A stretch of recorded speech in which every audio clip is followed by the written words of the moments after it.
मसीह में प्रिय भाइयों और बहनों को हमारे चैनल में स्वागत है।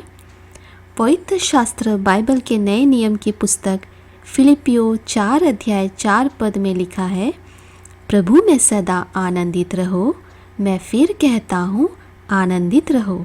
प्रभु को सारी महिमा देते हुए हम आनंदित होवे। हमारे भाइयों और बहनों के लिए कुछ विशेष संदेश लेकर आई हूँ। इस विशेष संदेश को सुनने के पश्चात यकीनन हमारे जीवन में बदलाव आ सकता है, क्योंकि पवित्र शास्त्र बाइबल में ऐसे कई नियमों और कानूनों को बताया गया है जिससे हम पवित्रता में जीवन जी सके। हाँ मेरे भाइयों और बहनों, परमेश्वर पिता चाहता है कि हम पवित्र जीवन जिए। पवित्र आत्मा की अगुवाई में आप सबों को इस विशेष संदेश जिसका शीर्षक है पवित्रता को आप सबों के सामने रख पा रही हूँ। प्रभु की अगुवाई में मुझे नया नियम से कुलुस्सियों के नाम पौलुस प्रेरित की पत्री उसका 3 अध्याय 1 पद से 17 पद तक मिला और हम इसमें इस प्रकार लिखा हुआ पाते हैं। मैं पढ़कर सुनाती हूँ। अतः जब तुम मसीह के साथ जिलाए गए तो स्वर्गीय वस्तुओं की खोज में रहो, जहाँ मसीह विद्यमान है और परमेश्वर के दाहिने ओर बैठा है। पृथ्वी पर की नहीं परंतु स्वर्गीय वस्तुओं पर ध्यान लगाओ, क्योंकि तुम तो मर गए और तुम्हारा जीवन मसीह के साथ परमेश्वर में छिपा हुआ है। जब मसीह जो हमारा जीवन है प्रकट होगा, तब तुम भी उसके साथ महिमा सहित प्रकट किए जाओगे। इसलिए अपने उन अंगों को मार डालो जो पृथ्वी पर है, अर्थात व्यभिचार, अशुद्धता, दुष्कामना, बुरी लालसा और लोभ को जो मूर्ति पूजा के बराबर है। इन्हीं के कारण परमेश्वर का प्रकोप आज्ञा ना मानने वालों पर पड़ता है। और तुम भी जब इन बुराइयों में जीवन बिताते थे तो इन्हीं के अनुसार चलते थे, पर अब तुम भी इन सब को अर्थात क्रोध, रोष, वैरभाव, निंदा और मुंह से गालियां बकना, ये सब बातें छोड़ दो। एक दूसरे से झूठ मत बोलो, क्योंकि तुमने पुराने मनुष्यत्व को उसके कामों समेत उतार डाला है और नए मनुष्यत्व को पहन लिया है, जो अपने सृजनहार के स्वरूप के अनुसार ज्ञान प्राप्त करने के लिए नया बनता जाता है। उसमें ना तो यूनानी रहा, ना यहूदी, ना खतना रहित, ना जंगली, ना स्कूती, ना दास और ना स्वतंत्र, केवल मसीह सब कुछ और सब में है। इसलिए परमेश्वर के चुने हुओं के समान जो पवित्र और प्रिय है, बड़ी करुणा और भलाई और दीनता और नम्रता और सहनशीलता धारण करो। और यदि किसी को किसी पर दोष देने का कोई कारण हो तो एक दूसरे की सह लो और एक दूसरे के अपराध क्षमा करो।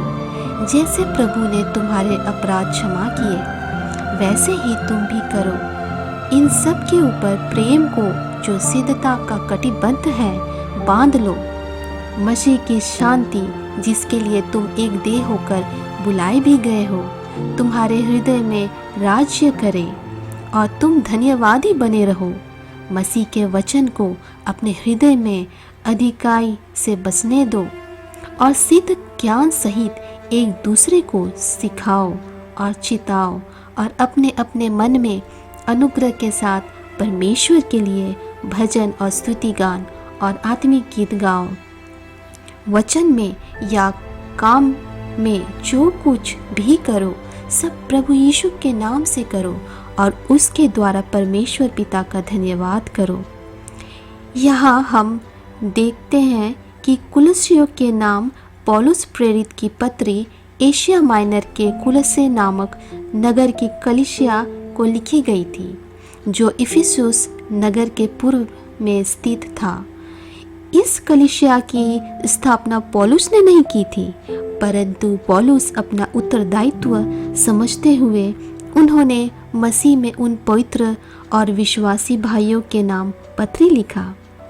उन्हें मालूम चला था कि कुलस्से की कलीसिया में कई झूठे शिक्षक लोगों को भ्रमित कर रहे थे और प्रभु यीशु से दूर कर रहे थे। प्रेरित पौलुस विश्वासियों को समझाते रहे कि यीशु मसीह पूर्ण उद्धार देने में समर्थ है। केवल मसीह में ही संसार के उद्धार की आशा है।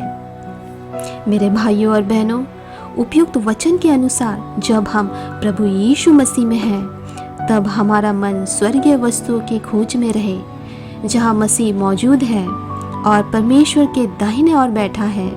हमारा मन सिर्फ संसारिकता में नहीं रहना चाहिए, क्योंकि हमारा जीवन मसीह के साथ छिपा हुआ है।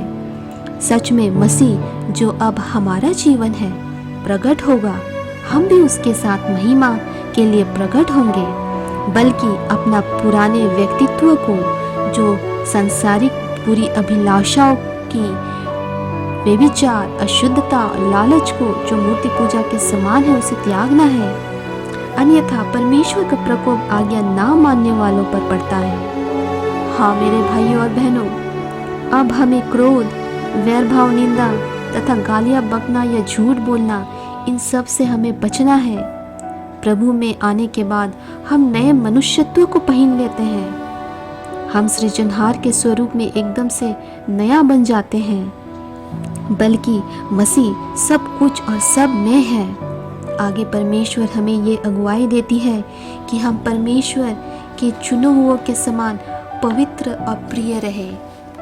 हम प्रभु में रहकर भलाई, दीन, नम्र और सहनशील बने होने पाए, कि हम एक दूसरे के अपराध को क्षमा कर पाए, जैसे सर्वशक्तिमान परमेश्वर ने किया। लेकिन हमें प्रभु में रहकर प्रेम को महत्व देना है। मसीह में एक देह होकर हम शांति को प्राप्त करें। हमेशा हमें धन्यवादी रहना चाहिए। प्रभु के वचन को अपने हृदय में रखना है, बल्कि सिद्ध ज्ञान सहित एक दूसरे को हम सिखा पाए। हम प्रभु की प्रशंसा भजन या आत्मिक गीतों के द्वारा कर सकते हैं और इस प्रकार से परमेश्वर को और नज़दीक से महसूस कर सकते हैं। सही मायनों में प्रभु यीशु मसीह के नाम से करो, जिससे उसकी महिमा होने पाए। अतः हमें प्रभु यीशु मसीह को धन्यवाद देना है। हमारे पापों के लिए बलिदान हुए।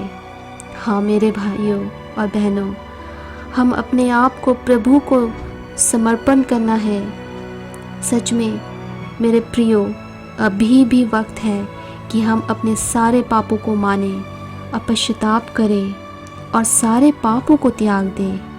मसीह के देह में आगे बढ़ना है। हाँ मेरे भाइयों और बहनों, हमें प्रभु यीशु मसीह की द्वितीय आगमन की तैयारी करना चाहिए, क्योंकि उनके आने का समय निकट है। स्वर्ग राज्य में प्रवेश करने का एकमात्र रास्ता प्रभु यीशु मसीह पर विश्वास के द्वारा ही है।